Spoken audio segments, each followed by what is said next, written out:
امام علی رضا علیہ السلام نے فرمایا، اے لوگوں یاد رکھنا محرم کے مہینے میں اللہ کے مخلوق کو پانی پلانا ایک عظیم عبادت ہے۔ جو انسان محرم کے مہینے میں اللہ کی مخلوق کو پانی پلاتا ہے تو اللہ اس کے مقدر میں جنت کو لکھ دیتا ہے۔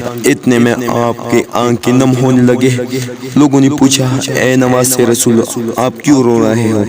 امام علی رضا علیہ السلام نے فرمایا، جب کربلا کے میدان میں 10 محرم کے دن میرے دادا حسین 3 دن کی پیاس سے اپنے بچے معصوم علی اصغر اپنے نانا کی امت کے پاس لے کے آئے اور فرمانے لگے، اے لوگوں 3 دن سے تم نے ہم سادات پہ پانی بند کر دیا ہے اور پیاس کی وجہ سے اس بچے کی ماں کا دودھ خوش ہو چکا ہے۔ اس رسول اللہ کی گلشن کی چھوٹی سی پھول کو 2 بوٹ پانی پہ پلا لو۔ افسوس ہے کہ علی اصغر کی پیاس کو تیر سے بجھا دیا اور رسول اللہ کا وہ معصوم و چراغ اس وقت بجھا دیا۔